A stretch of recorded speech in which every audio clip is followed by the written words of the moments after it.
మన రాష్ట్ర home minister పొంగలపూడి Anitha గారు ఒక ప్రెస్ మీట్ లో మాట్లాడడం జరిగింది. అంటే ఆవిడ మాట్లాడే విధానము, ఆవిడ వాడే పదాలు, ఆవిడ భాష చూస్తుంటే పాపం చాలా ఫ్రస్ట్రేషన్ లో ఉన్నట్టు కనపడుతున్నారు. ఎందుకంటే నిన్ననే పొద్దున్నే చదివాను నేను ఈనాడు పేపర్లో, శుతిమెత్తంగా గద్దించారు అన్నట్టుగా రాశారు. అంటే కొంచెం గట్టిగానే క్లాస్ పడినట్టుంది చంద్రబాబు నాయుడు గారి దగ్గర నుండి. సో దానికోసం ఈ రోజున ఏదో ఒకటి మాట్లాడాలని చెప్పి ప్రెస్ మీట్ పెట్టి పార్టీ ఆఫీస్ లో ఎంతసేపు కూడా మా నాయకుడి మీద లేనిపోని ఆరోపణలు చేస్తూ, అసలు ఆయన 5 సంవత్సరాలు ప్రతిపక్ష నాయకుడిగా పనిచేశారు, ఒక 5 సంవత్సరాల ముఖ్యమంత్రిగా పనిచేశారు. ఈ రోజున ఎంత జనాదరణ ఉంది అన్న విషయం కూడా మర్చిపోయి ఏకవచనంతో, గౌరవ మర్యాదలు లేకుండా, మహిళని కూడా లేకుండా ఆవిడ మాట్లాడే విధానం చూస్తుంటే చాలా బాధ అనిపిస్తుంది. ఈ రోజున మరి అనిత గారు పెట్టిన ప్రెస్ మీట్ ని నేను తీవ్రంగా ఖండిస్తున్నాను, ఆవిడ వ్యాఖ్యలను ఖండిస్తున్నాను. ఎందుకంటే మాట్లాడే విధానంలో ఒక స్పష్టత ఉండాలి, మాట్లాడే విధానంలో ఒక సభ్యత ఉండాలి.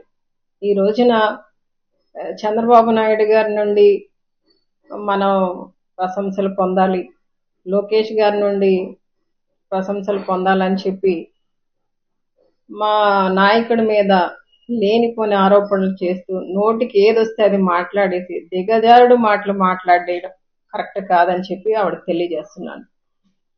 మరి ఈ రోజున ఆవిడ మాట్లాడితే యాజ్ ఏ హోమ్ మినిస్టర్ అంటుంటున్నారు. కరెక్టే, ఆవిడ హోమ్ మినిస్టరే. హోమ్ మినిస్టర్గా ఉన్న ఆవిడ మరి ఈ రోజున రాష్ట్రంలో దాదాపు 46 రోజులుగా రాష్ట్రంలో ఎలాంటి దాడులు జరుగుతున్నాయి, ఎలాంటి హత్యా రాజకీయాలు జరుగుతున్నాయి, మరి ఇళ్ల మీద, షాప్స్ మీద ఎలాంటి దాడులు చేస్తున్నారు, ఈ రోజున విగ్రహాలను ఎలా ధ్వంసం చేస్తున్నారు, ఇవన్నీ ఆవిడకి తెలీదా యాజ్ ఏ హోమ్ మినిస్టర్గా? మరి వాటి గురించి ఆవిడేం మాట్లాడకుండా ఎందుకు మౌనంగా ఉన్నారు? ఈ రోజున ఆవిడ మాట్లాడవలసిన బాధ్యత ఆవిడకు ఉంది. ప్రభుత్వం తరపున లేదా చంద్రబాబు నాయుడు గారు కానీ, లేదా అనిత గారు హోం మంత్రిగా మరి సమీక్షలు నిర్వహించి మరి ఆ దాడులను ఆపడానికి ఏమైనా ప్రయత్నం చేశారా? ఎందుకు చేయట్లేదు? అంటే వారు మౌనంగా ఉండడం వెనకాల వాళ్ళు ఎంకరేజ్ చేస్తున్నట్ట ఈ రోజున ఆ దాడుల్ని? ఈ రోజున ఆంధ్ర రాష్ట్రంలో లా అండ్ ఆర్డర్ ఎంతవరకు కరెక్ట్గా కంట్రోల్గా ఉంది, అది ముందు ఆవిడ ఆలోచన చేయాలి. ఆవిడ హోం మంత్రిగా ఆవిడ పనితీరు మీద, ఆవిడ బాధ్యతల మీద ఆవిడ శ్రద్ధ చూపించాలి.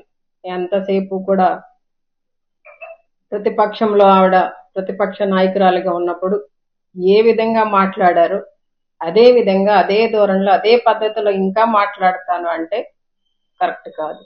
ఈ రోజున పులివెందుల ఎమ్మెల్యేవు నువ్వు.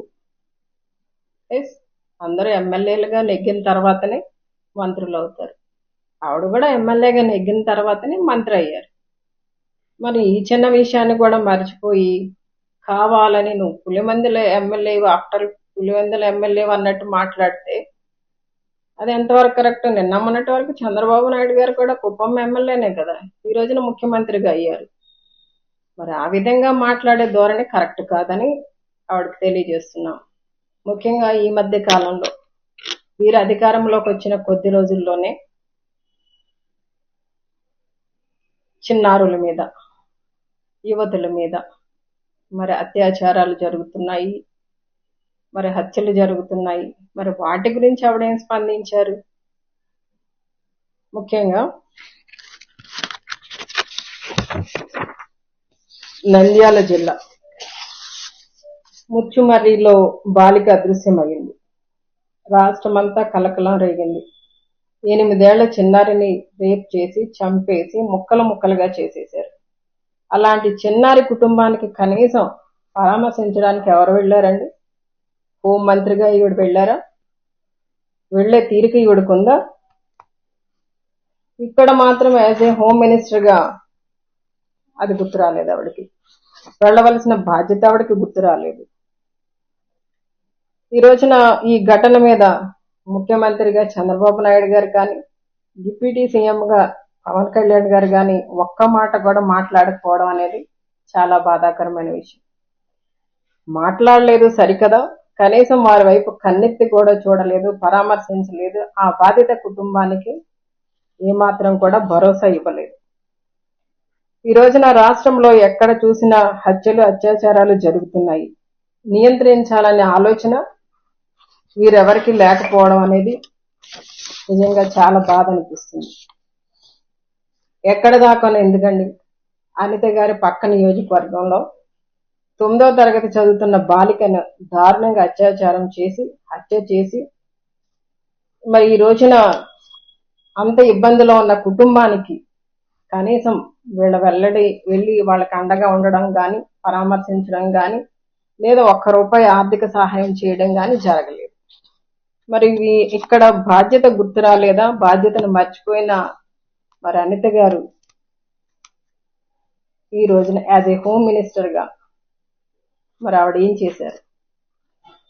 మీడియా ముందుకు వచ్చి మా నాయకుడు మా జగన్ అన్నని విమర్శించడమే పనిగా పెట్టుకుని ఈ రోజున ఆవిడ మాట్లాడే పదాలు, ఆవిడ వాడే భాష మరి మహిళలందరూ కూడా తలదించుకునేలా ఉంది. వీళ్ళు సన్మానాలు చేసుకోవడానికి తీరుకుంది. ఆడపిల్లలు అత్యాచారాలు జరిగినా, హత్యలు జరిగినా ఆ కుటుంబాన్ని పరామర్శించడానికి మాత్రం వీళ్ళకి తీరిక లేదు. 4 రోజుల క్రితం వినుకొండలో జరిగిన హత్య మీరందరూ చూశారు మీడియా ద్వారా, వీడియోల ద్వారా. నిజంగా ఆ హత్య చూస్తే నడి రోడ్డు మీద ఒక వ్యక్తి రషీద్ అనే అబ్బాయిని ఏ విధంగా నరికాడో మనం ఆ వీడియోల ద్వారా చూడడం జరిగింది. అంటే అంత భయంకరంగా హత్యలు చేస్తుంటే ఈ రోజున మరి వీళ్ళందరూ కూడా ఏం చేస్తున్నారు? మాట్లాడితే ఎవరో ఒక మీడియా మిత్రులు అడిగిన ప్రశ్నకి మేము లాఠీలు పట్టుకుని తిరగాల, మేము గన్నలు పట్టుకుని తిరగాల అని అడుగుతున్నారు. ఈవిడ లాఠీలు పట్టుకుని తిరగక్కర్లేదు, గన్నలు పట్టుకుని తిరగక్కర్లేదు. ఆ రెండూ పట్టుకుని తిరిగే పోలీసులకి స్వేచ్ఛనిచ్చి వారి డ్యూటీలు వాళ్ళని చేయనిస్తే బాగుంటుంది. ఎంతసేపు కూడా పోలీసుల్ని మా నాయకుల మీద, ఇళ్ళకి మా కార్యకర్తల మీద దృష్టి పెట్టి వాళ్ళని తీసుకొచ్చి లోపలేయండి, వాళ్ళని తీసుకొచ్చి స్టేషన్లో కూర్చోబెట్టండి, వాళ్ళ మీద కేసులు కట్టండి అని చెప్పి వీళ్ళ నాయకులందరూ కూడా మరి పోలీసులను కంట్రోల్ చేయడం వల్ల, వాళ్ళ డ్యూటీలు వాళ్ళు చేయలేకపోవడం వల్ల ఈ రోజున రాష్ట్రంలో లా అండ్ ఆర్డర్ అనేది కంట్రోల్ తప్పిందని ప్రజలందరికీ కూడా అర్థమవుతుంది. ఈ రోజున మరి రాష్ట్రంలో శాంతి భద్రతలను కాపాడవలసిన బాధ్యత మరి హోంమంత్రిగా ఆవిడకి ఉంది కనుక ఈ రోజున ఆవిడకున్న బాధ్యతలను ఆవిడ గుర్తించుకుని ఆ బాధ్యతల మీద దృష్టి పెట్టి ఈ రోజున రాష్ట్రంలో జరుగుతున్న అరాచకాలన్నిటినీ కూడా కంట్రోల్ చేయవలసిన బాధ్యత ఆవిడకుందని తెలియజేస్తున్నారు. ఈ రోజున ఏదైతే రషీద్ని దారుణంగా హత్య చేశారో ఆ హత్య జరిగిన మరుసటి రోజునే మా ఎంపీ మిథున్ రెడ్డి గారి మీద దాడి చేయడం, రాళ్లతో దాడి చేయడం, ఆయన కార్లు పగలగొట్టడం, అలానే మాజీ ఎంపీ రెడ్డప్ప గారి కారును తగలబెట్టడం, ఇవన్నీ కూడా ఆవిడకి ఎక్కడా కూడా మరి అవాంఛనీయమైన సంఘటనలా కనబడట్లేదు. ఎక్కడా కూడా రాష్ట్రంలో ఇలాంటి సంఘటనలు జరిగాయి, దీనివల్ల శాంతి భద్రతలకి లోపం, విఘాతం కలుగుతుంది అన్న విషయం ఆవిడకి తెలియట్లేదా అనేది మాకు డౌట్ గా ఉంది. ఎందుకంటే ఈ రోజున వీళ్ళందరూ కూడా మా నాయకుల మీద, మా ఎంపీల మీద, మా మాజీ ఎంపీల మీద దాడి చేసి వాళ్ళని కొట్టి, వాళ్ళు గాయపరిచి తిరిగి హత్యాయత్నం కేసులు ఎవరి మీద పెడుతున్నారండి? మా వాళ్ళ మీదే పెడుతున్నారు. నిజంగా ఇది చాలా హాస్యాస్పదంగా ఉంది. ఇక్కడ కింద స్థాయిలో, క్షేత్రస్థాయిలో కూడా మా నాయకులు, మా కార్యకర్తల మీదనే దాడి చేసి వాళ్ళని కొట్టి, వాళ్ళు మళ్ళీ పోలీస్ స్టేషన్ రప్పించి వాళ్ళ మీదనే 307 కట్టిస్తున్నారు.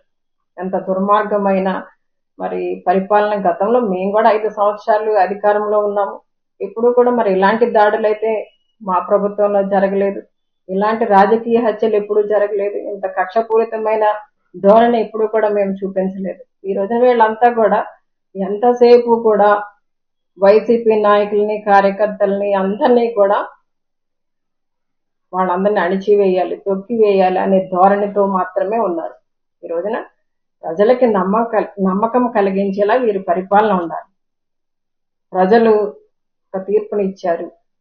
ప్రజలందరికీ నమ్మకం కలిగించేలా వీళ్ళ పరిపాలన అందించాలి. అంతేగాని ఈ రోజున ఎంతసేపు కూడా మా నాయకుడి మీద లేనిపోని అసత్య ప్రచారాలు చేయడం, ఏది పడితే అది మాట్లాడడం, అలానే మా నాయకుల్ని, కార్యకర్తల్ని ఇబ్బంది పెట్టడం, ఇదే పరిపాలన అనుకుంటున్నట్టున్నారు. దయచేసి ఇవన్నీ కూడా రాజకీయ గొడవలే, రాజకీయ హత్యలే, అంతేగాని ఎవరికి కూడా వ్యక్తిగత గొడవలు ఉండవు. ఈ రోజున ప్రతి ఒక్కటి కూడా కంట్రోల్ చేయవలసిన బాధ్యత, ప్రజలందరికీ కూడా రక్షణ కల్పించవలసిన బాధ్యత, రాష్ట్రంలో శాంతి భద్రతలను కాపాడవలసిన బాధ్యత మరి ముఖ్యమంత్రిగా చంద్రబాబు నాయుడు గారికి ఉంది. హోంమంత్రిగా మరి అనిత గారు, వంగలపూడి అనిత గారికి కూడా బాధ్యత ఉందని తెలియజేస్తూ, చివరిగా అనిత గారికి చెప్పాలనుకున్నది ఏంటంటే, ఈ రోజున మీరు పెట్టిన ప్రెస్ మీట్ అది ఎక్కడా కూడా మరి ప్రజలకి నమ్మకం కలిగించేలా కానీ, ప్రజలకి భరోసా కల్పించేలా కానీ, లేదా ఇబ్బంది పడిన కుటుంబాలకి అండగా నిలబడినట్టు కానీ ఎక్కడా కనిపించలేదు. ఈ రోజున ఓన్లీ మా నాయకుడిని టార్గెట్ చేసి, మా నాయకుడి మీద లేనిపోని అసత్యాలు ఆపాదించి, మీ నాయకుడు చంద్రబాబు నాయుడు గారి నుండి, లోకేష్ గారి నుండి ప్రశంసలు పొందడానికి మాత్రమే పెట్టిన ప్రెస్ మీట్ లా కనిపించింది. దయచేసి ఇలాంటి అన్ని కూడా మానుకోండి. మీరు ప్రజలకి నమ్మకాన్ని కలిగించండి, ప్రజల పక్షాన నిలబడండి, శాంతి భద్రతలను కాపాడండి. ఈ రోజున మీరు ఇందాక ప్రెస్ మీట్ లో రాకేష్ కుమార్ గారి గురించి కూడా మాట్లాడున్నారు. ఆయన మాట్లాడిన మాటలకి, ఆయన వ్యాఖ్యలకి, ఆయన మా ప్రభుత్వం మీద, మా జగన్ అన్న మీద వేసిన నిందలకి ఆ రోజున సుప్రీంకోర్టు ముట్టకాయలు వేసిన సంగతి మీరు మర్చిపోయినట్టున్నారు. దయచేసి సత్యాలు మాట్లాడండి, అసత్యాలు మాట్లాడొద్దు. ఏదో ఒకటి మాట్లాడేసి ప్రజలని మభ్యపెట్టి మాయ చేసి వాళ్ళని పక్కదో పట్టించే కార్యక్రమం మానుకోవాలని చెప్పి మీకు తెలియజేస్తున్నాను.